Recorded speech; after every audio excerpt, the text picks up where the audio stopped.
Bom dia, aqui estamos com mais um podcast Saperialdi. Aqueles que não tiverem informação sobre o nome ou a escolha do nome do nosso podcast, pode assistir o nosso primeiro episódio, onde há este esclarecimento. De qualquer maneira, apenas para uma informação que aqui deixo de passagem, Saperialdi combina com os propósitos do nosso podcast, das nossas conversas, porque vem a ser ouse saber, ousa saber, né?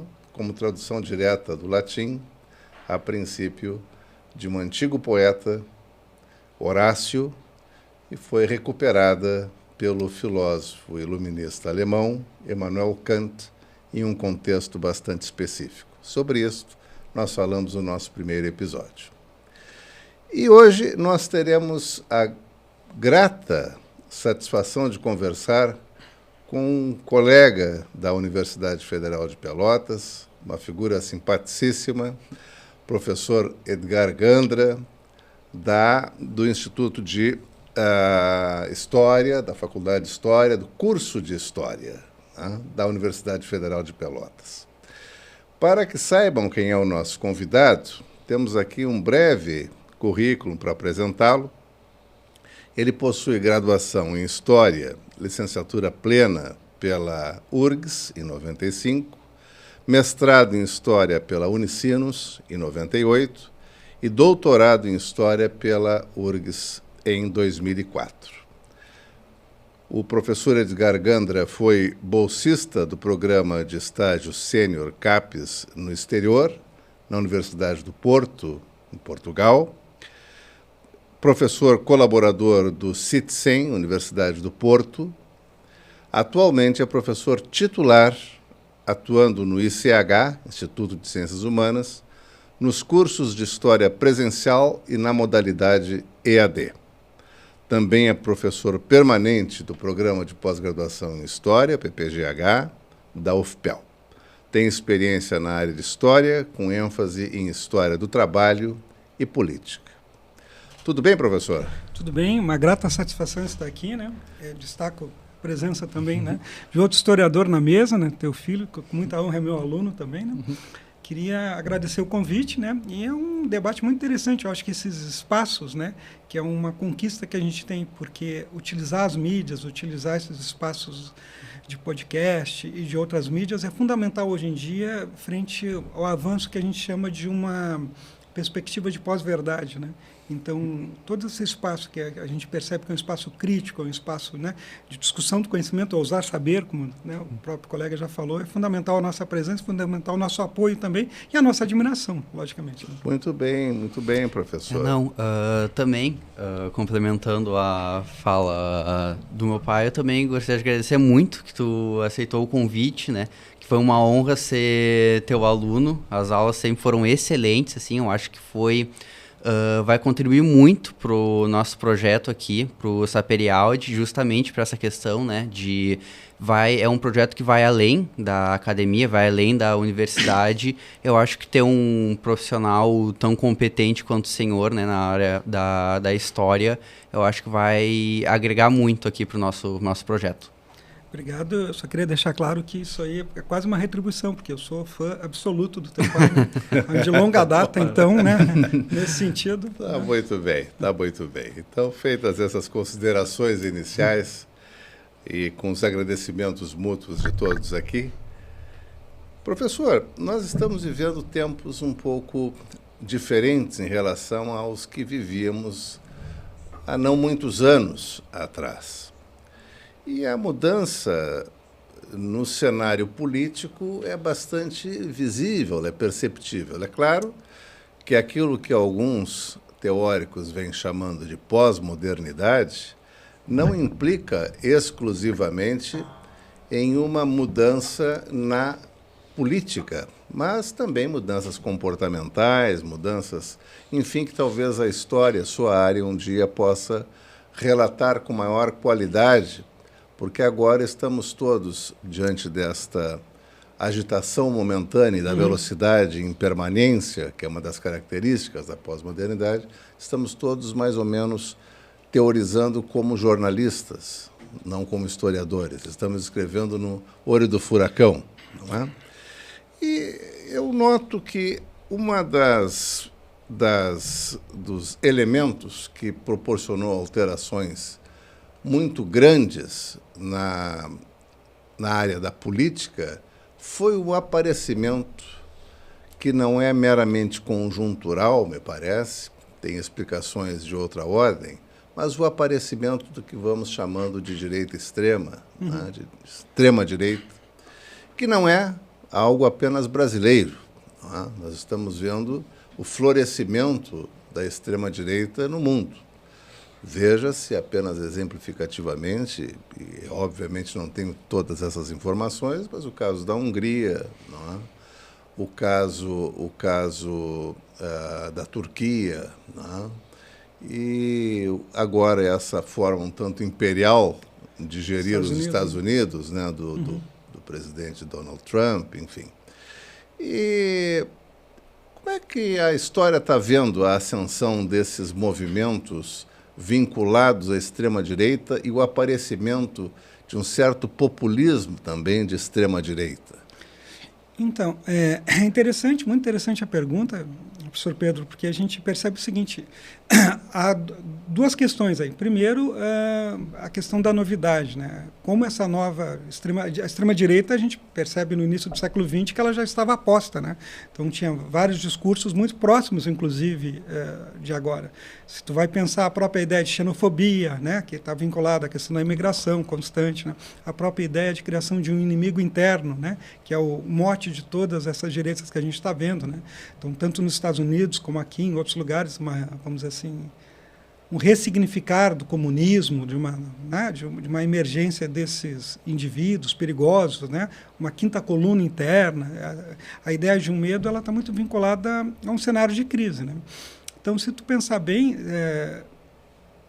no início do século XX, né, um bom período, assim, o movimento nazista na Alemanha, né? Não, o próprio fascismo na Itália não teria ganhado corpo se não fosse um cenário de crise pós a Primeira Guerra Mundial.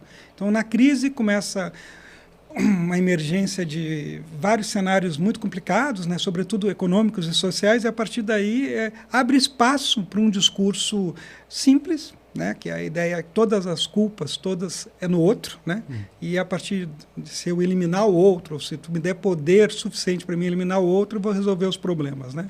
Então, o discurso dessa extrema-direita é um discurso requentado, mas o que tem de novidade é a utilização, acho que, das tecnologias para essa nova direita, né? Se tu pensar bem, a gente já tem, no caso brasileiro, por exemplo, o integralismo na década de 30, dilemas que voltaram agora. Por exemplo, a questão do combate ao comunismo, né? A ideia de proteger a família tradicional brasileira, a ideia de proteger o modelo cristão, questões assim que são utilizadas agora, em 2019, 2016 para cá, os discursos são muito parecidos. Assim, né? Então, a gente tem dificuldade em dizer questão de nova. O que a gente fala muito é que ressignificado, de que forma é ressignificado. Certo. Então, porque existe uma cultura política, a André de Castro Gomes fala muito que a nossa cultura política, assim, dentro do capitalismo como um todo, ela tem alguns vernizes, né, de civilidade, de conviver na diversidade, mas existe uma estrutura muito forte, né, e o próprio Walter Benjamin, né, na escola falava muito a ideia que essa relação da força do extremismo vinculado também a momentos de crise do capitalismo, né? Então, ele trabalha muito com esse sentido, esses momentos de crise. Então, quando a gente vê momentos de crise, tu vê surgir essas figuras que a gente chama hoje de populistas, né? Mas populistas nesse sentido mais de extrema-direita mesmo, né? Porque o próprio conceito de populista está sendo ressignificado, que é o do discurso fácil. Nós vamos resolver isso aí, vamos combater aquilo, vamos eliminar aquilo outro. Então, é um discurso assim que dá um sentido, né, fácil, objetivo e que pode ser utilizado para cooptar, né, vamos dizer assim, uma série de tendências. E as pessoas agem muito assim. Então, se tu pegar, por exemplo, a gente conversou nos Estados Unidos, qual é o discurso que elegeu, no meu entendimento, o presidente Trump? O discurso anti-imigração, o discurso, né, a América grande novamente, que é uma ideia de excluir os outros, né? Pois é, isso é uma coisa muito interessante que estás dizendo, porque nós aqui, pelo menos no Brasil, vemos que em países europeus e nos Estados Unidos existe muito presente a questão do imigrante, né? A questão da imigração. Aqui no Brasil, esta situação às vezes é forçada um pouco com a ideia de que estamos sendo invadidos por venezuelanos, por haitianos. Isso, né? Então, mas não é uma questão central, senão tanto quanto inventada, não é? Oportunisticamente cultivada pela direita extrema para justificar alguns propósitos seus, mas que não se estabelecem como argumentos verdadeiros. Mas na Europa, de fato, há países, talvez a Itália seja notoriamente um dos países, com a Meloni agora também, uma líder política da direita extrema, cuja pauta maior não são os costumes propriamente ditos, Perfeito. Mas é a imigração. Né?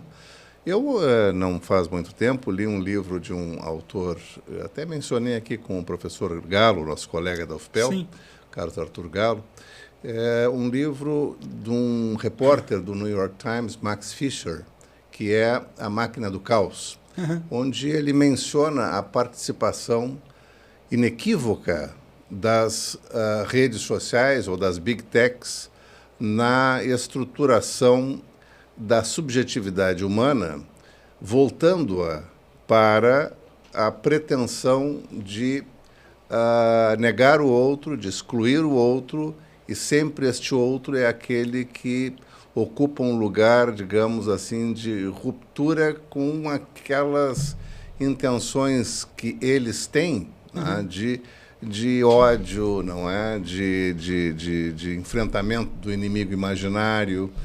Então, esses não podem ficar. Falei aqui com o nosso prefeito Marrone que o algoritmo não é feito para a democracia, ele é feito para a exclusão. Né? Então, quanto mais exclusão houver, mais engajamento haverá, mais dinheiro será gerado e mais ganharão as big techs. Tá? Mas eu me recordo de ler neste livro do Max Fisher que a antiga Birmânia, atual... esqueci agora o nome da Birmânia atualmente. Já falava sobre isso agora no cafezinho, sobre esses esquecimentos nossos. Pois é. E lá havia uma junta militar terrível que foi deposta, o povo estava, de alguma forma, restaurando a sua condição de maior liberdade, não é?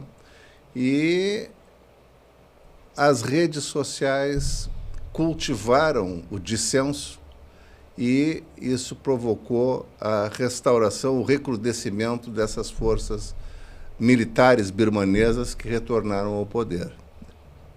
Agora, eu não sei se isto tem a ver, mas vinha conversando, inclusive, com o João Pedro, quando vínhamos para cá, temos visto a geração Z, não é? Os jovens realizando certos movimentos aparentemente revolucionários, mas que eu não sei se trata de um envenenamento da consciência ou se trata, de fato, como é o caso do Nepal, de uma luta contra a corrupção. Né? Bangladesh, Sri Lanka, Nepal, a geração Z, os jovens fazendo movimentos de queda de poder dos atuais governantes, mediante o discurso da corrupção, que é um discurso muito adotado pela direita extrema para desfazer, para menoscabar aqueles que às vezes não cometem corrupção, mas não podem ficar porque não satisfazem os anseios ultra conservadores, não é? E, por vezes, claramente reacionários da extrema-direita. Como é que a história vê a presença das redes sociais hoje no sentido de estar por detrás da formação de uma subjetividade humana a partir, talvez, falando em pós-verdade, dessas informações que bailam, que não se assentam, mas que já se prestam como argumento e muitas vezes se leva adiante uma mentira que convence populações? Então, é uma questão muito interessante, Pedro. Se tu observar bem essa ideia de uma, né, já tem aquele ministro da propaganda alemão, que, vamos dizer assim, sempre citado, né, que uma mentira contada 1000 vezes se torna uma verdade. Isso aí, a questão das mídias favoreceu com o algoritmo. Lembrei, Myanmar. Myanmar, exato. Te juro que eu também estava pensando. Birmania é Myanmar agora, então. Isso. Mas se tu pensar bem, por exemplo, a questão hoje, isso ficou mais complexo que a ideia de um algoritmo. Então, por exemplo, ele consegue ver os teus gostos, né, os teus próprios preconceitos, né, e a partir daquilo começa a te minar de informações que são do teu interesse. Por exemplo, eu sou gremista, no caso, né? Então começa, gremista vota em tal coisa. Aí depois vai ampliando esse espaço até que eu me sinto dentro de um grupo, né, e me sinto acolhido naquele grupo e cada vez mais eu não vou pensando das informações que vêm a partir daquele grupo de WhatsApp ou daquele grupo de mídia que eu estou, né? É muito complicado isso, porque, por exemplo, se a gente vê o Brexit, né, ele foi o carro-chefe desse tipo de utilização da tecnologia, né, quase um projeto piloto, a gente pode dizer isso, e agora a tecnologia está envolvida em todos esses cenários. Mas a grande ideia é lidar com algo que tu já tem inerente a ti. Por exemplo, a questão da corrupção, que tu falou assim, um dos elementos que os integralistas falavam é acabar com a corrupção, né? Aí, por exemplo, a gente vai ter um momento lá no golpe civil militar de 64, era acabar com a corrupção, defender a família. Mas é um critério de corrupção utilizado como propaganda, porque é seletivo, né? Se tu vamos dizer assim, amigo, a gente, né, não se esqueça que no período da ditadura se proibiu até o bem amado, que acho que o Pedro deu, né? Claro. Que falava de um prefeito corrupto e naquele Paraguaçu. Odorico Paraguaçu. E aqui não se podia falar em corrupção porque o Brasil não havia corrupção. Eu e Pedro somos de outra geração, João talvez não, mas quando saiu, por exemplo, o final do regime militar, quando os militares voltaram ao quartel, havia um espírito, Pedro, assim, de muito questionamento, né? Ninguém se assumia como extrema-direita, ou muito poucos. O pessoal era de centro, né? A grande maioria era de centro, social-democrata, porque o discurso político da época era adequado ao contexto social que estava vivendo, né? Então, assim, havia um descrédito dos militares. Se tu imaginar que 40 anos depois, né, se esqueceu tudo isso que aconteceu, né? Que a gente faltou vamos dizer assim, um embate, né, um enfrentamento dessa memória, né? A gente não fez o luto coletivo e passou sobre esse cenário, né? Foi uma ideia muito mais de esquecimento, portanto, né, de não enfrentar o problema. Isso depois retoma, como retomou agora no governo Bolsonaro, a ideia que os militares são, né, incorruptíveis, são isso, são aquilo, e a gente viu que, né, não funciona bem assim. Mas, sobretudo, o discurso das mídias hoje, a grande novidade é que tu te sente acolhido nos teus próprios preconceitos, eu vejo isso, né? Então tu vê grupos ali que acabam assim, e falando abertamente sobre isso, né? Ah, eu sou de direita, vamos fuzilar esses aí, vamos pegar aqueles ali. Então, qual é a grande questão que tu falou com muita propriedade? Eu transformo o outro, que pensa que diverge de mim, que pensa diferente, né, no inimigo.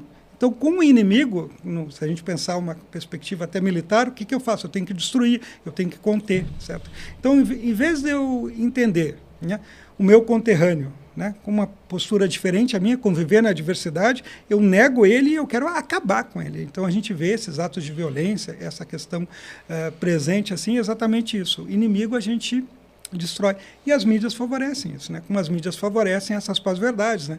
Então, tem várias entrevistas que a gente vai ver que acham, por exemplo, que tem clones, né? Que tem de figuras políticas importantes. Em outro cenário, acham que, né, há vamos só pensar, por exemplo, assim, se tu pegar bem, qual é o discurso forte nisso? Assim, é nos tornar grande de novo, né? Nós temos um futuro, nós vamos já, assim, nós temos que ser... O próprio exemplo, ser patriota, o que significa isso, né? Então, defender a família brasileira. Qual família que a gente está falando? Se a gente pegar os dados do BGE, família tradicional é mais reduzida que outras agremiações de família no Brasil, né? Então, a grande preocupação que eu vejo, Pedro, eu acho que tu levantou com muita propriedade, é como isso é utilizado como um jogo político com uma intencionalidade e que protege certos grupos, né? Se a gente pegar, por exemplo, a pauta, né, dos direitos sociais, muitas vezes cai por terra, né? Então não se fala... Eu me lembro que eu estava falando com um aluno, né, que era da história na época, vinculado ao MBL, né, e ele falando que, assim, uma ingenuidade até, a gente fica assim, né, que tinha que se fazer a reforma trabalhista, a reforma de aposentadorias, né, para acabar com o comunismo. Aí tu fica pensando o que uma coisa tem a ver com a outra, né? Então, e o discurso cola. Sim. Curioso, já te passo a palavra. Imagina. É curioso como as associações dos elementos de um raciocínio produzem conexões equivocadas, por vezes produzem conexões mentirosas e chegam, a partir dos elementos de um silogismo, digamos assim, a uma conclusão falsa. Né? A uma conclusão falsa.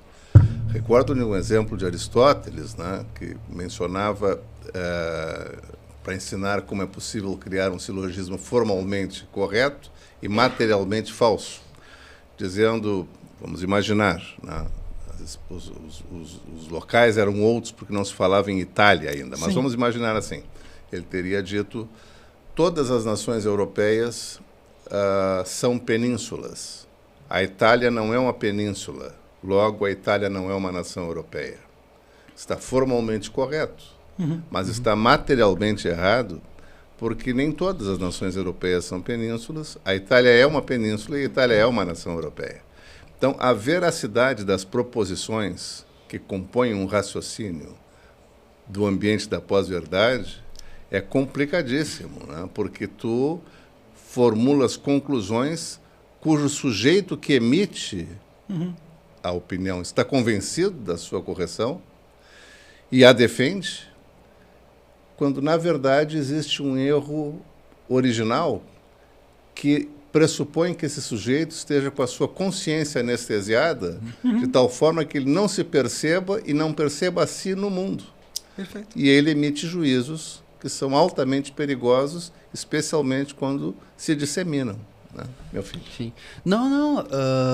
Eu concordo com o que tu falou e eu também queria perguntar pro senhor a questão do... Como a gente está falando muito a questão de... A gente acabou de citar o Trump, por exemplo, a gente citando essas novas direitas, as extremas direitas, principalmente num cenário digital, né, com como que a mídia acaba manipulando muito os algoritmos também, ideologias políticas. Eu acho interessante falar, né, na questão que estamos vivendo atualmente, que é o que ficou conhecido, que tomou o cenário internacional esse ano, que foi os tarifaços do Trump, né, que assim ficou conhecido. E no Brasil, né, nos últimos meses, a gente acabou recebendo uma tarifa de 50% com uma peculiaridade que falava na carta e explicando o porquê dos 50%, principalmente em função que até o momento não estava preso, né, mas do julgamento do ex-presidente Jair Bolsonaro. E muita gente ficou comentando a respeito de que os Estados Unidos já deixou antes, eles ainda tinham a desculpa de que era apenas por interesses econômicos, agora não, agora são interesses políticos de fato. E eu gostaria de te perguntar, já que o senhor estuda bastante a questão da América Latina, dos Estados Unidos, que eu acho interessante também falar para os ouvintes que essas tentativas, que esses atos dos Estados Unidos de influenciar a política interna brasileira, que já vem de muito tempo, na ditadura já teve também, eu gostaria de te perguntar que esses tarifaços, eles refletem essa história de tentativa de manter a hegemonia americana sobre o Brasil, não só também a América Latina também, mas especialmente ao Brasil, essas tarifas refletem esse cenário? Na verdade, é uma política assim que ele retoma, né, do Big Chic, né, do grande porrete, de entender a América Latina como seu quintal. Então, acho que, se eu não me engano, até um político americano falou assim, nós temos que recuperar o nosso, né, nosso espaço na América Latina. Mas a ideia do Trump, que eu acho que é interessante, é tu ver essa falta de limite, a gente pode dizer assim, no que fala, no que faz, né? De uma hora para outra transforma o Golfo do México no Golfo americano, né? Umas coisas meio sem sentido. De outra hora fala em criar um muro, né? E ele também se utiliza muito dessas pós-verdades. Não esqueça que ele botou lá uma cerimônia de voodoo haitiano como se fosse uma cerimônia de algum imigrante que fizesse lá nos Estados Unidos, né? Mas o que mais fica claro é a ideia que o professor Pedro está falando de tu querer absorver esse tipo de verdade, assim, Então, ele trabalha muito com o nosso subjetivo. Enfim, nós somos carregados de preconceito, né? Então, e a partir disso ele se utiliza muito disso, porque quando tu está nessa perspectiva, eu tenho uma visão ainda iluminista, a razão liberta, Pedro, né? Mas quando tu está nesse estado, é como se tu estivesse vendo uma novela, né? Tu sabe que são todos atores ali, tu sabe, tu entende o princípio da novela, mas quando tu está vendo a novela, tu vivencia, né? Explora as emoções. Então, essa questão dos algoritmos trabalha muito com as nossas subjetividades. Então, tu está num estado de ego, aí tu absorve. Só que aí, conjuntamente com aquilo que tu já tem uma predisposição a aceitar, vem várias outras coisas. Como esse aluno meu que falava que tinha preocupação com o emprego, se ia se aposentar, e ao mesmo tempo ele defendia, né, porque era combater o comunismo, a reforma previdenciária, a reforma assim, de uma forma intempestiva, parece que não pensava, né? E esse é um problema. Sim. Esse é um problema cada vez maior, que é a ideia de tu aceitar uma pós-verdade de forma, assim, vamos dizer assim, simples, como se verdade o fosse, né? E a gente tem que combater isso de alguma forma, né? Porque estimular o pensamento crítico, acho que é a grande saída, porque conversando sem citar nomes, lógico, conversando com este meu ex-aluno, e a gente começou a conversar, ele começou a compreender, ele fazia uma associação muito rasa, né? Se este lado defende, é porque é bom. Simples assim, né? Então, combater esse tipo de desinformação é fundamental. Mas tem um problema. É sintomático, acho que como a gente está falando, que essa relação de desinformar favorece determinados grupos, né? Então, se eu acabo com a reforma previdenciária, por exemplo, alguém está lucrando com isso, né? Se eu faço uma reforma trabalhista, alguém está lucrando com isso. Então, a gente tem que ver que, às vezes, assim, os grandes financiadores, né? Porque as big techs não são neutras de forma nenhuma, né? Elas têm alguém que puxa os fios, elas têm acionistas, têm uma série de coisas, né? E aí, então, elas vão muito dentro dessa linha. E o que é mais interessante que eu vejo? Que é um cenário, por exemplo, que tem, não digo uma receita de bolo, porque não existe, né, Pedro? Mas tu vê que tem semelhanças. Como é que o Orbán se elegeu lá na Hungria? Como é que a Meloni se elegeu lá? Os discursos são muito parecidos, né? Combate à imigração, combate à corrupção, combate a isso, mas o grupo que entra junto com eles, a gente sabe, o caso do Milei, por exemplo, né? Então, é sempre um cenário assim que vão discutindo. E aí, a ideia é desviar, entendo, de certa forma, opinião pessoal minha, desviar a atenção da população para essas questões sociais, para a pauta de costumes, para a pauta, né, de ódio. Sim. Então, aí tu consegue ir passando essas, né? Como é que foi? Não me lembro quem foi o ministro. Passa a boiada com tudo, enquanto eles estão, né?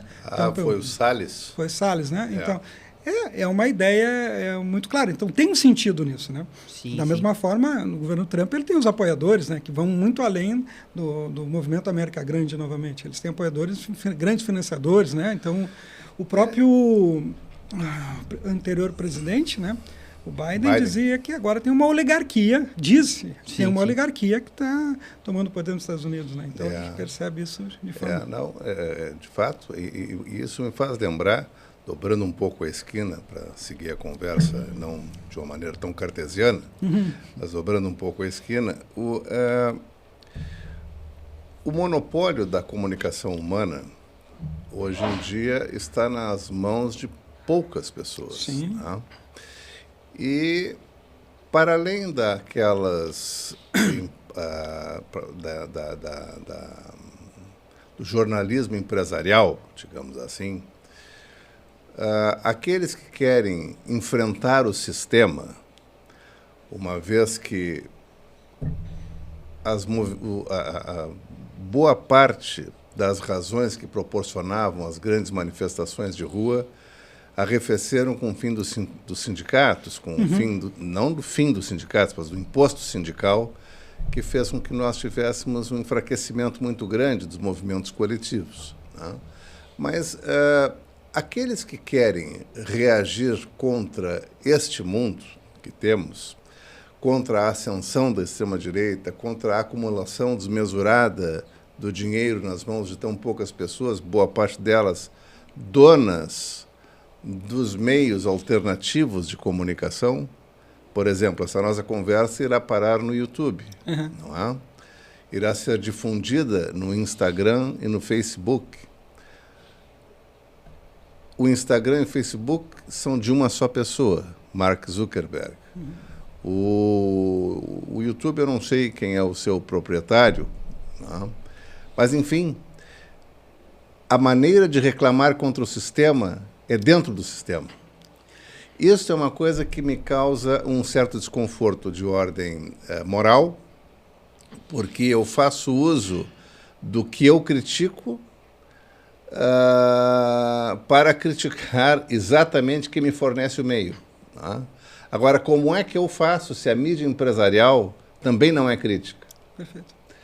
Como é que o sujeito, como é que a pessoa, como é que o indivíduo, ou como é que alguns grupos de pessoas conseguem criar uma hipótese de comunicação contagiante para revelar uma verdade diversa do mundo, que não esta que parece que faz com que o mundo se apresente um tanto quanto em paz, um tanto quanto em ordem, não é? Ou de uma forma a não criticar os elementos cruciais da desigualdade social, o desaparecimento das análises jornalísticas da luta de classe. Tá? Veja-se, e isso o professor Galo comigo conversou, e com muita propriedade ele disse que talvez se deva compreender de outra forma.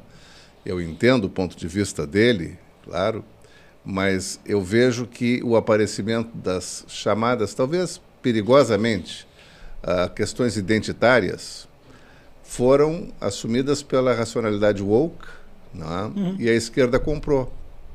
Mas a direita também comprou. Comprou. Então, quer dizer, não criou uma distensão entre direita e esquerda às causas que devemos apoiar, como humanistas, as causas identitárias, talvez não mereçam esse nome, né? Mas é uma outra questão, a questão de conceitual. O fato é que luta de classes, que se discutia tanto nos ambientes... Saiu da pauta, né? Saiu da pauta. Ou pelo menos não está pautando as discussões coletivas, né? Como é que nós conseguimos, professor Edgar Gandra, restaurar uma condição crítica sem usar o inimigo como meio? Olha, é uma pergunta que eu não sei se eu tenho resposta, né? Porque a gente acaba tendo que utilizar esses meios, assim, que a gente quer, o espaço onde que a gente consegue, inclusive, dentro do sistema, combater o sistema. Com o risco deles notarem e nos bloquearem, né? Teria que criar umas mídias alternativas que estão cada vez mais enfraquecidas, como tu falou, os espaços, por exemplo, de sindicatos. Parece que está tudo meio organizado em prol desse sistema, né? E aí, para a gente conseguir algum espaço, teria que ter uma luta coletiva muito forte, né? Mas duas coisas que tu falou, eu acho que me chamaram muita atenção. Por exemplo, a gente está vendo, em menor grau, mas está vendo, assim, num primeiro momento se rejeitava muito o uso desses espaços, né? A nossa própria linguagem é uma linguagem acadêmica, não sei, mas se percebeu que esse vazio é ocupado pela direita, né? Vamos dizer assim, pela extrema-direita. Então a gente vê agora uns podcasts, algumas pessoas fazendo enfrentamento, usando, né, os mesmos recursos. Tem um menino que está fazendo muito sucesso agora, Janones, acho que é o nome dele, que é um professor de história, menino em comparação à minha idade, né? Mas, e entre outros, que está usando podcast, fazendo debates públicos, assim, a gente tem que começar a ocupar esse espaço. Mas uma questão que tu chamou a atenção, e é um debate que, inclusive, gente, quando eu morei em Portugal já se discutia, é exatamente isso, assim, qual é a pauta que a gente tem, né? Se tu pensar bem, a pauta do Chega em Portugal é uma pauta exatamente de combate aos costumes, né? Às migrações, né? Questão assim, a pauta aqui que a gente vê da extrema-direita assim, ataca a esquerda só vinculada a essa questão, né? Ao uso do pronome neutro, todes, coisas assim do gênero, né? Então a gente vê esse espaço. Eu, por exemplo, quando eu era jovem, eu estava muito vinculado à Igreja Católica. Na época tinha, né, a pastoral da juventude, a pastoral operária, né, que era vinculada à teologia da libertação. Então, conjuntamente à igreja, a gente discutia pautas sociais, né? Então, pautas, aumento do emprego, salário, dignidade humana, né? Então, Henrique Dussel, né, o mexicano, famoso, né, um líder muito importante disso. Mas a grande questão que me chama a atenção é que, por exemplo, essa pauta, a pauta social, que a esquerda parece que não privilegia, ela faz muita falta, porque é a pauta que as pessoas, sobretudo assim, mais carentes, têm muita necessidade. né? Então, assim, tu vê, por exemplo, em ambientes extremamente de periferia, né, de favelização, um crescimento muito exponencial das igrejas, né, das igrejas, sobretudo pentecostais, onde elas oferecem, né, soluções assim de prosperidade, né? Também oferecem ali soluções de convivência no coletivo, né? Então, oferecem, por exemplo, apoio. Tu entra lá, tu recebe algum cargo, tu tem alguma função, tu socializa, né? E no fim, tu acaba criando laços, né, dentro daquela igreja. Mas a pauta discutida lá é muito conservadora. E ela serve, por exemplo, assim, de substituto a alguns cenários, e a pauta que vai nessas questões assim é a pauta que cola muito ali, é a pauta dos costumes, né? Tu vai votar lá naquele que quer acabar com a família, né? Porque tem um ambiente muito conservador nisso, né? E eu acho que a esquerda caiu numa falta de equilíbrio, eu entendo assim. Por exemplo, ao mesmo tempo que a gente tem que defender essa pauta, né, chamada identitária, a gente não pode abandonar de forma nenhuma essa pauta social, né? Ter direito, ter emprego, ter um contexto. Porque quando a gente abandona isso, fica muito mais fácil nos bater, né? Há associações muito claras. Teve agora de novo esquecimento do nome, né? Mas teve agora um documentário que saiu sobre as igrejas evangélicas, né? Da Petra. Da Petra, né? Que demonstra muito lá, por que tu não vota lá? Porque adora o demônio, porque isso, porque aquilo, né?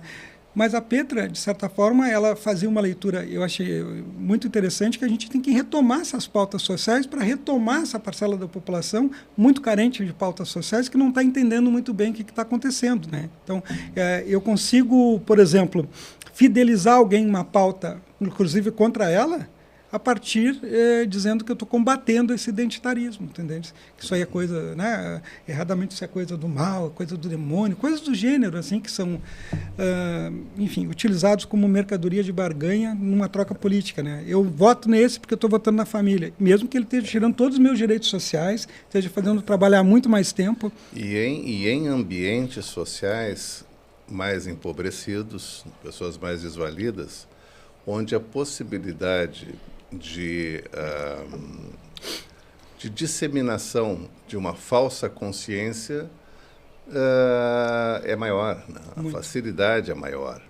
Não é porque a falta de ilustração formal esteja presente, mas porque existem certas necessidades humanas de algumas garantias, e uma das garantias que se tem é o convencimento de algo. Uhum.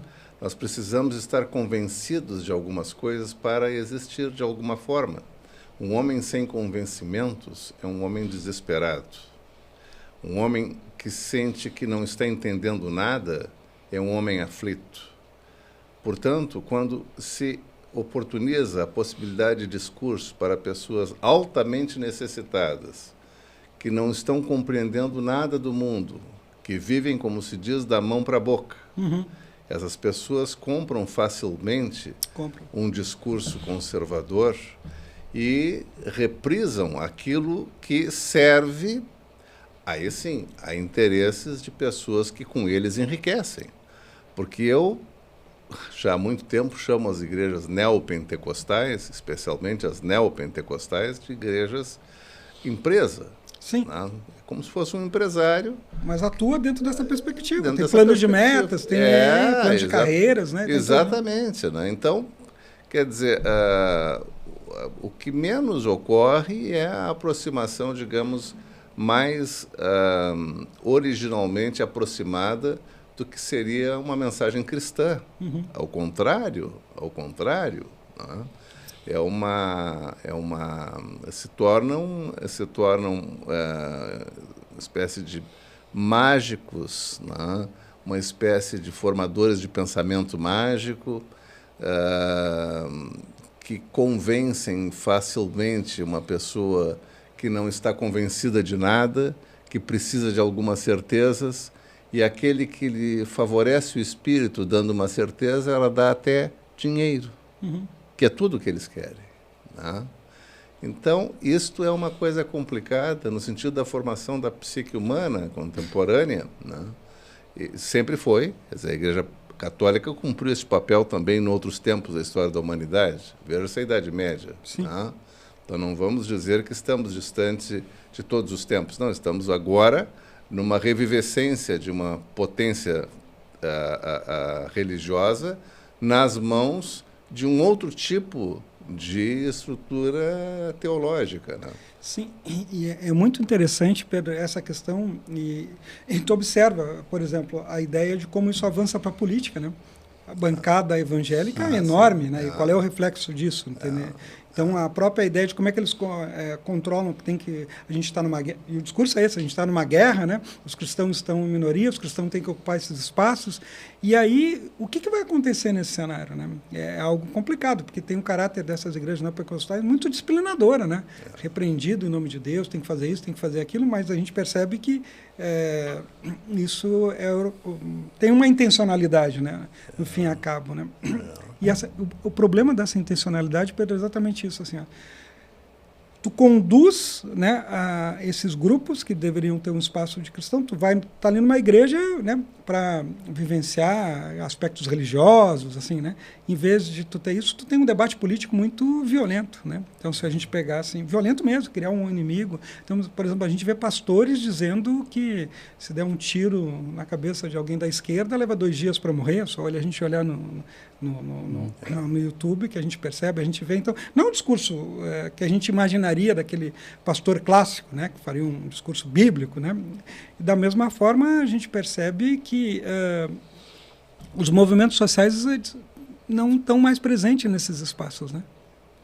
E aí, então, são ocupados por esse grupo. E aí, esse grupo, né, como tu falou, é uma população carente, é uma população que precisa de certos apoios, né, nem que sejam psicológicos, né, e eles acabam, né, entrando nisso. E é um problema que eu vejo. Tá, enfim, o que vai sair daí depois?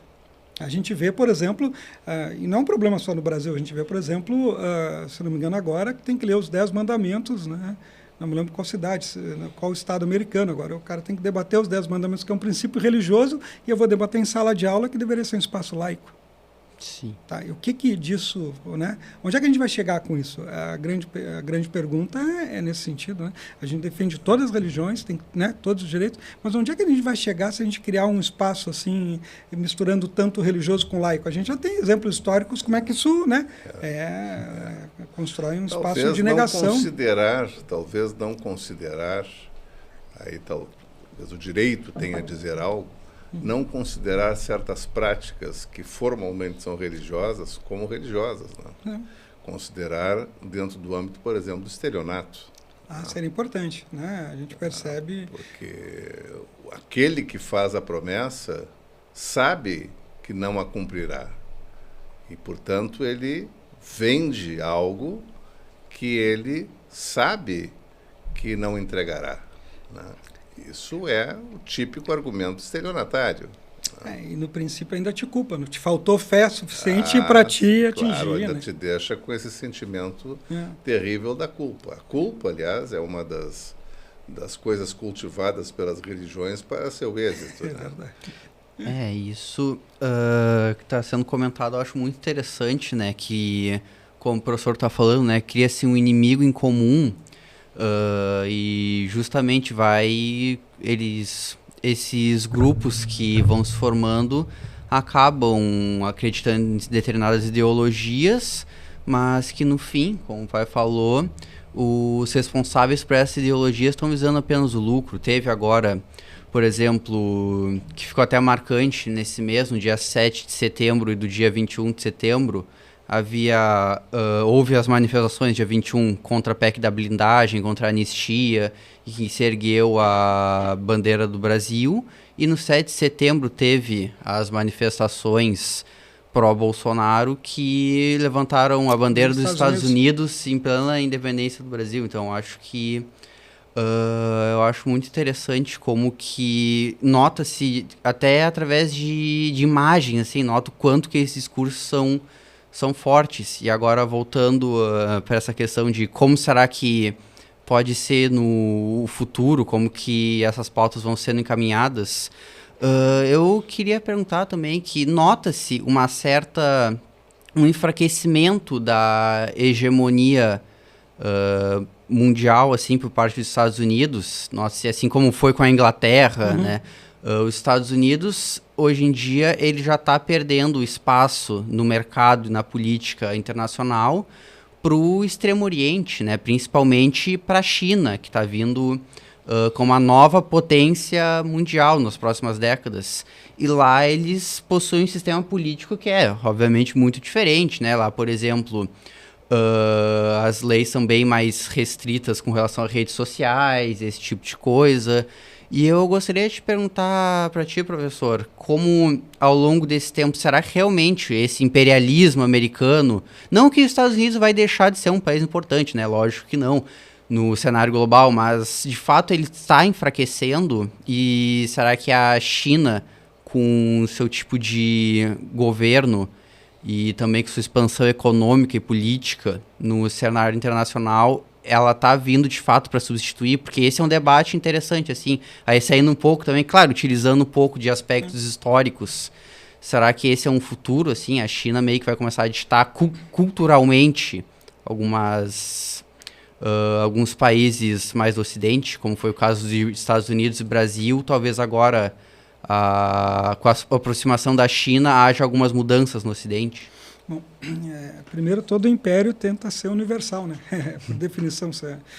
Mas a questão que a gente vê hoje, a gente está vendo uma crise mundial, né? A própria ordem mundial, muito baseada no Ocidente, ela está sendo questionada, né? A gente tem os BRICS, a gente tem agora teve uma grande frente, você imagina, de 3 países que congregam, se não me engano, quase a metade, ou um quarto da população mundial, China, Índia e Rússia ali, né?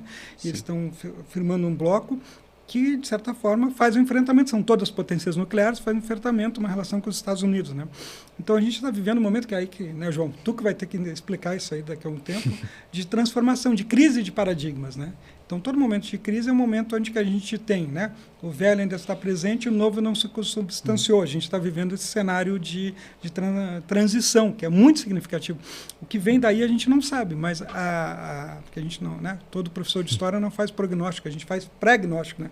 Mas a indicação que eu vejo, e eu acho muito significativo, é que, por exemplo, hoje, vamos dizer assim, é a primeira vez em 3 séculos que a gente vê de forma concreta o Ocidente sendo questionado, né? O poderio do Ocidente sendo questionado e os próprios valores ocidentais sendo questionados, né? Então, nessa mescla, a gente não sabe muito bem o que vai sair, mas que a gente está no processo de transformação é inegável, né? Vários autores falam a crise do império, né? Estados Unidos, assim. E se olhar o discurso do Trump, ele tem uma ideia assim, mais assim, vamos proteger a América do que o Ocidente. A gente percebe que ele já meio que incorporou um pouco isso, né? O limite, os alcances que ele tem, apesar de toda e a gente pode falar, acho que sem medo de errar, toda, vamos dizer assim, autoestima muito elevada que ele tem dele mesmo, né? A autoestima dele, mas a dele é assim, né? Eu faço isso, eu faço aquilo. É muito interessante ver com isso. É uma fala napoleônica. Napoleônica, assim, bonapartista ao extremo, né? Mas a perspectiva que eu vejo, João, que eu acho que é muito significativo, é que isso aí vai gerar um momento de crise. Como é que vai ser definido isso, né? Com guerras a gente acha meio complicado, porque seria quase a destruição da humanidade, né? Sim. Se pensar bem, não me lembro onde é que eu li, tem em torno de 26 mil, né, armas nucleares ativas hoje, né? Então, o dado eu não lembro de forma concreta, mas é um número muito significativo que pode gerar um inverno atômico. Tem várias teorias, né? Enfim, eu não sou da área, não quero falar, mas se eu chegar num ponto de guerra... muito mais poderosas que a bomba de Hiroshima e de Nagasaki. Sim, a gente tem a bomba Kizar, a gente tem várias bombas assim que são terríveis. Eu vi, certa feita, que, por exemplo, dependendo de como forem lançadas, e um número, assim, a gente pode realmente caracterizar o fim, talvez não a extinção da raça humana, mas, enfim, o fim da civilização como a gente conhece, né? Sim. Mas, se chegar mas o que está acontecendo? Está havendo uma disputa de mercado, uma disputa de hegemonia. No Brasil, por exemplo, a China... substituiu os Estados Unidos nas relações comerciais, né? Agora, alguns indicadores que dizem que a China pode substituir os Estados Unidos como maior parceiro militar, né? Dependendo das relações que E isso gera, dentro de uma perspectiva geopolítica, uma mudança sem tamanho, enorme, né? E como é que os Estados Unidos vai reagir a isso? Como é que esse cenário... E a gente vê a guerra na Ucrânia, né? Ali como sempre, vamos dizer assim, um processo que pode se transformar ou não. E ela está indo, né? Acho que o Pedro pode observar, não parece uma escalonada, né? Agora já tem a OTAN dizendo que vai derrubar aviões russos que passarem sobre o seu espaço aéreo. O que não era problema nenhum, os aviões russos passavam ali. Mas agora, num caráter de guerra, a Europa parece que está assumindo que ela também está em guerra com a Rússia, né?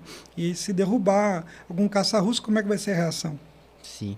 Então a gente parece assim que está sempre... Eu só não sei, Edgar, se eventualmente nós trocarmos de mão no que diz respeito à hegemonia do poder global, se a China seria mais voltada a um multilateralismo, ao contrário do unilateralismo que pretende o Trump, e se ela teria também essa característica que denotaria a formação de um novo império, como os Estados Unidos se comportam, não é? Sim. Há um século, a Inglaterra Sim. se comportou, né? Ou seja, o fim desta coisa imperial, o fim deste centro de dominação mundial, para, quem sabe, ser um país forte, mas com uma percepção mais, digamos, mais multilateral, com maior chance para todos terem uma certa forma mais equilibrada de convívio, não é? Sem que haja a possibilidade de boicotes perigosíssimos, sem que haja a interferência na autodeterminação dos povos. Na política interna. Sem que ingresse na política interna, como os Estados Unidos tantas vezes fez aqui no quintal dele, como bem disseste, que é a América Latina. Então, vês que a China possa ter uma outra inclinação, ou ela seria apenas uma troca de mão do império, sairia do Ocidente e iria para o Oriente? Pedro, olha assim, enfim, certezas a gente não tem sobre isso. Claro, né? Lógico. Mas, por exemplo, a atuação da China nos últimos anos, assim, a gente percebe, caminha ou indica muito esse multilateralismo, né? Mas ela é um país, assim, apesar de ter um governo muito central, ela não é um país comunista, assim, ela tem uma economia de mercado, um capitalismo de Estado, a gente pode botar assim, né? Mas na atuação dela, né, por propaganda ou por atuação, a gente percebe ela defender um pouco mais essa questão do multilateralismo. O que a gente não sabe, e aí que vem a questão, é como é que isso como ela agiria se ocupasse esse espaço, né? Mas o discurso, o argumento, tanto dela como da Rússia, como de outros países, é a questão do multilateralismo, mas para fazer frente ao unilateralismo americano, né? Mas num contexto de definição, não saberia dizer, né?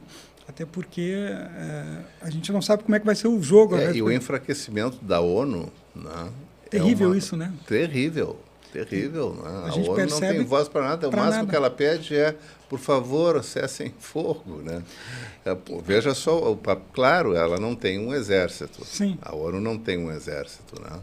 Ela é um órgão diplomático. Mas a força diplomática dela está hoje restrita a praticamente nada. Né? Sim, olha agora essa guerra da Palestina, né? De Israel contra a Palestina, a própria guerra da Ucrânia e Rússia, né? Que são as guerras de grife que estão na mídia, porque, na verdade, nós temos mais de 30 guerras no momento no mundo. Que matam mais gente, inclusive. Né? Mais gente. Na África, por exemplo, nós né? temos guerras que são violentíssimas e fratricidas. Né? Então, quer dizer, guerra que dá na televisão é guerra de grife, guerra Armani. Né? Porque a guerra das pessoas humildes, né, não aparece. Mas a ONU também não consegue ter voz ativa para nada. Como é que tu vês hoje? Em 48, quando foi criada... A perspectiva era excelente, né? Acabou a Liga das Nações, então vamos criar agora uma organização das Nações Unidas, né? E vamos, então, organizar o mundo de uma forma mais humanizada, porque vimos o horror do nazismo e tal.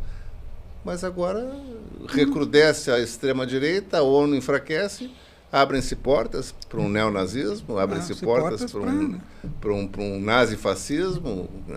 E são questões muito interessantes, se pensar assim. A ONU surgiu com uma proposta excelente, mas com alguns problemas, né? Por exemplo, o Conselho de Segurança eram os 5 grandes que tinham poder de veto. E né? o veto, pois é. Então, uma série de coisas assim. Ela já mostrava que tinha, por exemplo, assim... Vício de origem. Vício de origem. A gente pode mais algumas questões. Mas hoje a ONU está uma perspectiva simbólica. Em algum momento tu lembra, vamos mandar capacetes azuis, vamos fazer todo um cenário assim, que hoje em dia ela não tem força para isso. Né? Então, muito rarefeito. E o aspecto moral da ONU também ficou muito complicado por esses poderes de veto. Né? Parece que ela não abarca, de certa forma, os grandes países, os poderosos países, muitas vezes. Eu me lembro uma vez a condenação de Israel, o veto americano acabou, né? Sim, basta ter o veto de um. Que deu. Pronto, não vai adiante nada. Né? E a proposta é excelente, a estrutura é excelente, mas eu acho que ela nunca criaram um mecanismo de fato para ela agir. Por exemplo, o FMI é dominado, sobretudo pelos Estados Unidos, né? A questão dos empréstimos, que é utilizado como mercadoria de troca. Vê o que acontece. Veja-se o consenso de Washington. Consenso de 89. De 89. Era o FED, o Banco Mundial e o FMI. Perfeito. Com políticas para a América Latina. Para a América Latina vinculados ao neoliberalismo, que queria implementar. Foi né? um abraço do Thatcher Thatcher com Reagan. Tiveram o projeto piloto no Chile, acharam que ficou interessante e tocaram. Né? Mas a grande questão que eu vejo... Todos são filhos dos Chicago Boys. Chicago Boys. Oh, que problema a gente tem até hoje. O ex-ministro da Economia nosso é um Chicago Boy. Esse Paulo Guedes. Típico, né? Estudou, inclusive, junto com eles. Né? E se tu pensar bem, essa ideia de mercado que veio junto com o Chicago Boys, a preponderância, ela está dominante em quase todo o Ocidente ainda, ninguém discute. De que forma isso é prejudicial para a gente, para a nossa própria democracia. Né? Hoje, né, grande parte dos jovens parece que ele cresce num presente contínuo. Né? Ou seja, sem ligação do passado, parece que já cresce assim. Né? E as coisas vão mudando. Né? Só, por exemplo, no mundo do trabalho que tu citou, né? Se tu pensar bem, antes eu tinha os meus empregados, os meus trabalhadores. Né? O próprio conceito vai mudando com essa questão. Com Chicago Boys, eu deixo de ser trabalhadores, eu tenho agora colaboradores. Então, eles são vinculados à minha empresa, vivem do sucesso. Né? Na prática, continuam trabalhando, mas enfim. Né? E avançou agora, porque agora a nova ordem mundial, eu tenho a ideia que eu tenho clientes internos, né? Microempreendedores individuais. Uma espécie de recuperação do Mises, né? Ludwig von Mises, do Friedman. Né? Sociedade Montpellier toda ali baseada nessa ideia. Exato. E isso gera uma exclusão social, mas qual é o impacto simbólico disso? Um Uber se entender empresário, uma consultora jet ski se entender empresário, quem vende Herbalife se entender empresário. Né? A ideia é de uma mentalidade, nós vamos empreender, vamos ficar ricos, vamos isso, aquilo. Então, tira uma ideia de coletivo que a gente tem que se unir para reivindicar direitos. E aí fica a ideia, né, do individualismo, uma ideia que a salvação é individual, e se tu deu errado, a culpa é tua, não é a culpa do sistema que está lá. Eu vejo, no primeiro momento dá vontade de rir, mas depois a gente percebe que é muito triste isso, né? Eu vejo pessoas mais novas que eu fazendo podcast dizendo que quem não ficou rico até os 30 anos é porque falhou na vida, né? Então, né, se tu poupar tanto por mês, se tu fazer tudo que tem uma receita de bolo para ficar rico, né? Como se fosse possível toda a população. Sabes que em relação a isso, até o meu filho em conversas domésticas assim, mostra uma preocupação com a sua geração, que é essa exigência do êxito. Sim. Isso é... Pois eu vejo que é uma questão que, para minha geração, né, tipo assim, geração pós anos 2000, assim, eu vejo que é muito influenciado também pela questão das redes sociais, assim, aí fugindo um pouco do aspecto político e econômico, né, e mais uma questão psicológica, eu vejo que as redes sociais, elas acabam deturpando muito a visão de realidade dos jovens, né, que já... Principalmente um pouco mais novos que eu, assim, que nasceram lá por 2005, 2010, né? Que hoje em dia são adolescentes, sabe? Que eles não conhecem o mundo sem um smartphone, sabe? Sem as redes sociais. Meu filho, por exemplo, é de 2005, né? Então... então tu vê o impacto, assim, como que... Nos adultos também isso acontece, mas nos jovens principalmente, porque os adultos, querendo ou não, eles já... eles cresceram sem, eles sabem como é que é a vida sem as redes sociais, mas o jovem, ele absorve aí já falando também, do ponto de vista epistemológico também, ele absorve a noção, ele tem a noção de realidade por meio das redes. E isso acaba impactando muito forte, porque essa questão de, como tu falou, né? Esse exemplo, se tu não ficou milionário antes dos 30, é porque tu não seguiu tal receita do bolo. Daí tá, qual seria a receita do bolo? Ele te vende um curso. Exatamente, sabe? Que é uma questão que é muito... eu vejo como muito preocupante, assim, sabe? Que a minha geração, na teoria também, por mais que ela é a geração de empreendedores, assim, ela também é a geração que tem menos patrimônio, sabe? Tem menos patrimônio que os pais, por exemplo. Então, acho que isso afeta bastante. Como falou, né? Não se tem um reconhecimento do passado, nenhuma elaboração do futuro. É um presente contínuo, assim. Eu acho que isso acaba se tornando perigoso, assim. Muito perigoso. Eu vejo, por exemplo, o sonho do meu filho era ser youtuber, né? Como quase toda a geração dele, né? Como houvesse espaço, assim, ganhar likes. Então, as pessoas acabam fazendo coisas absurdas, né? Eu me lembro que tinha um que passava era balde de gelo na cara, era isso. Então, tu quer ganhar like de qualquer jeito para ganhar alguma coisa, assim. Tu vê alguns avançando, mas são bem poucos, né? Tu não tem espaço para tudo isso. E o que tem de gente que imagina que vai enriquecer de uma forma fácil, né? Que é só tu descobrir o teu nicho de mercado, que só isso, que é muito complicado. Mas isso também é uma carência, e o professor Pedro falou nisso, uma carência de entender a realidade onde que tu vive. Sim. A gente fica uma incompreensão, a gente percebe assim, as pessoas, mas acreditam em certas coisas, né? Tem aquela brincadeira, tem até uns que fazem isso. Se tu poupar R$500 por dia, em 2 anos tu é milionário. Mas para poupar R$500 por dia, ganhando R$1.500 no mês, né? E vendem projetos de vida, né, alternativos, assim, e o pessoal compra. E o que é mais complicado, isso é a ideia que eu acho mais preocupante, é a ideia que a gente acabou com uma coisa que eu e o professor Marcinho vivemos, que era a ideia do coletivo. Quando eu falava trabalhadores, a gente tinha, né, um vínculo que aí a gente era trabalhador da empresa, não era, né, colaborador, não era vamos dizer assim, a Uber, né, ela tem o pessoal lá todos como se fossem pequenas empresas, né? Não se responsabiliza por questões de saúde, por questões sociais, por questões de direitos sociais, nenhum, né? E as pessoas acham que são empreendedores, na verdade trabalham para a Uber. Mas não se entendem assim. E essa incompreensão gera um problema grave. Na Inglaterra, por exemplo, a Uber foi obrigada a pagar direitos trabalhistas, né? Sim. Então, esse contexto de não compreender é o que eu fico preocupado. O pessoal nasce dentro do presente contínuo, eu acho que o caminho é assim. E tem caminhos alternativos, né? Agora, o grande problema é tu ver o oráculo Google como o senhor de todas as verdades. Não saber que ali ele é municiado, né? Uma Big Tech, tem todos esses contextos. Inteligência artificial também. Inteligência artificial. E são contextos assim que o pessoal não percebe, Pedro. E não perceber é o pior problema. Por quê?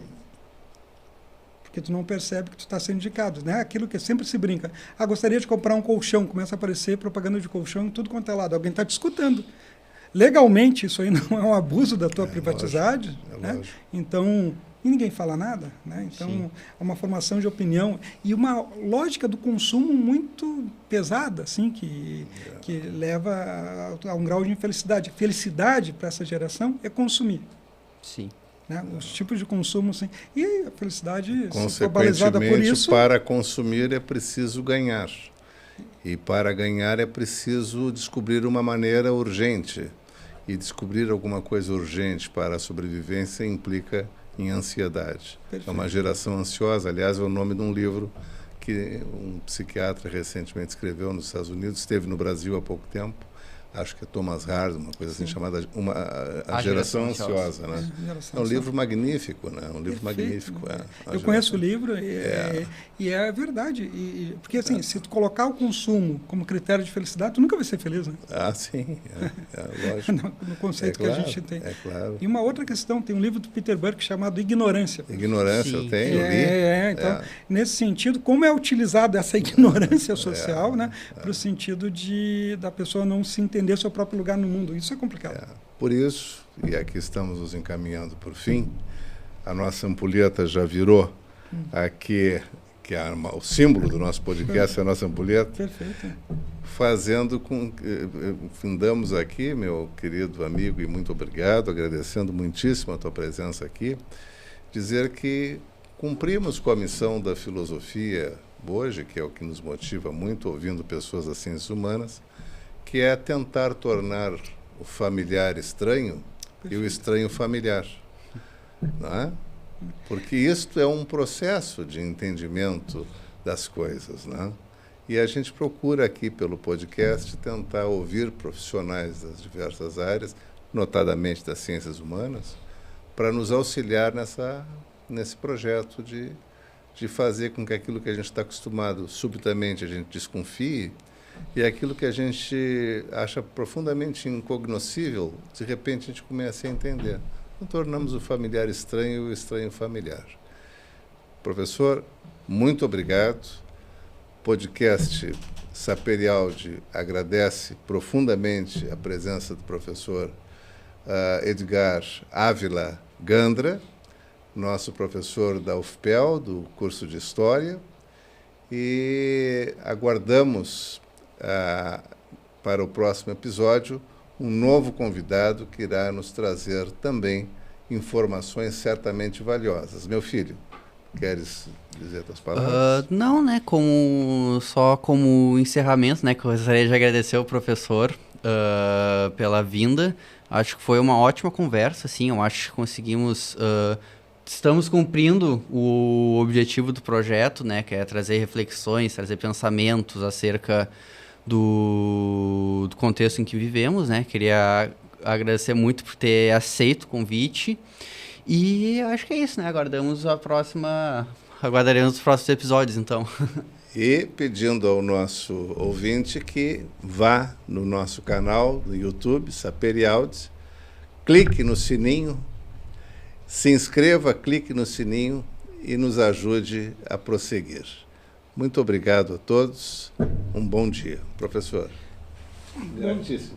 Felicidades. Eu agradeço. Aqui é um espaço de resistência, tem que lembrar isso sempre. É um espaço de resistência. Esperamos que seja sempre. Perfeito. Obrigado, professor. Eu que agradeço.